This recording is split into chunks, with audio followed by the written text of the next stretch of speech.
ഈ കണ്ണേറിന്റെ ചികിത്സയുമായി ബന്ധപ്പെട്ട് ഒരു കുളി ചികിത്സ സാധാരണ കേൾക്കാറുണ്ട്. കുളി ചികിത്സ എന്ന് പറഞ്ഞാൽ കണ്ണേറ് ബാധിക്കാൻ കാരണമായവൻ വുളു എടുത്ത വെള്ളം കണ്ണേറ് ബാധിച്ചവന്റെ തലയിൽ ഒഴിക്കുന്ന ഒരു ചികിത്സ.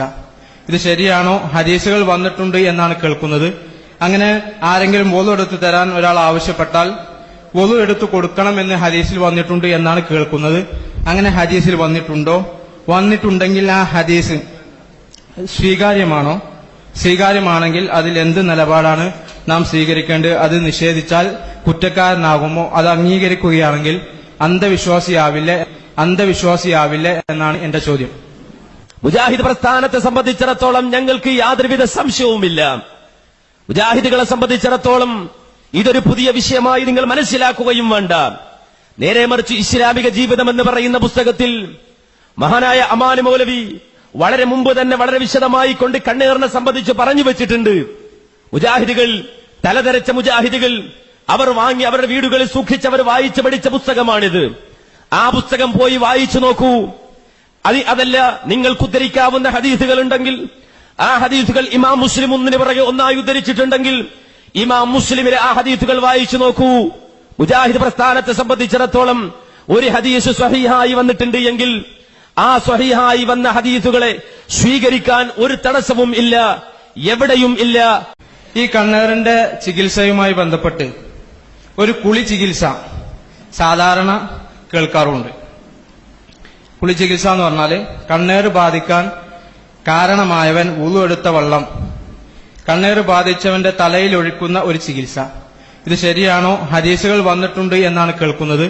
അങ്ങനെ ആരെങ്കിലും വുളു എടുത്തു തരാൻ ഒരാൾ ആവശ്യപ്പെട്ടാൽ വുളു എടുത്തു കൊടുക്കണമെന്ന് ഹദീസിൽ വന്നിട്ടുണ്ട് എന്നാണ് കേൾക്കുന്നത്. അങ്ങനെ ഹദീസിൽ വന്നിട്ടുണ്ടോ? വന്നിട്ടുണ്ടെങ്കിൽ ആ ഹദീസ് സ്വീകാര്യമാണോ?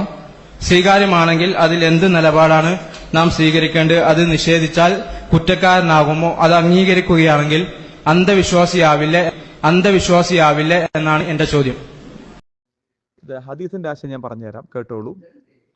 റസൂൽ സല്ലല്ലാഹു അലൈഹി വസല്ലം വെള്ളം കൊണ്ടുവരാൻ വേണ്ടി ആവശ്യപ്പെടുകയും ആമിറിനോട് ആ വെള്ളം കൊണ്ട് വുദൂവിന്റെ അവയവങ്ങൾ കഴുകാൻ കൽപ്പിക്കുകയും ചെയ്തു. അങ്ങനെ ആമിർ റളിയല്ലാഹു അൻഹു തന്റെ മുഖവും 2 കൈകളും മുട്ടുൾപ്പെടെയും 2 കാൽമുട്ടുകളും തന്റെ മുണ്ടിന്റെ ഉൾഭാഗം, മുണ്ടു മുറുക്കി ഉടുക്കുന്ന ഊരയുടെ ഭാഗം ഒരു പാത്രത്തിലേക്ക് കഴുകി, എന്നിട്ട് ആ വെള്ളം സഹലിന്റെ മേൽ ഒഴിക്കാൻ കൽപ്പിക്കുകയും ചെയ്തു. അതോടെ സഹൽ എഴുന്നേറ്റ് റസൂലിന്റെ കൂടെ നടക്കാറായി. മറ്റൊരു റിപ്പോർട്ടിൽ കാണാം പാത്രത്തിലെ വെള്ളം രോഗിയുടെ പിൻഭാഗത്തോട് ഒഴിക്കാനാണ് അള്ളാഹുവിന്റെ പ്രവാചകൻ കൽപ്പിച്ചത് എന്നാണ് വേറെ റിപ്പോർട്ടിലുള്ളത്. ഇബ്നു മാജ 3590 നമ്പർ, സിൽസിലയിൽ 2572, ഇബ്നു മാജ 2828. വ്യത്യസ്തങ്ങളെ റിപ്പോർട്ടുകൾ കാണാം.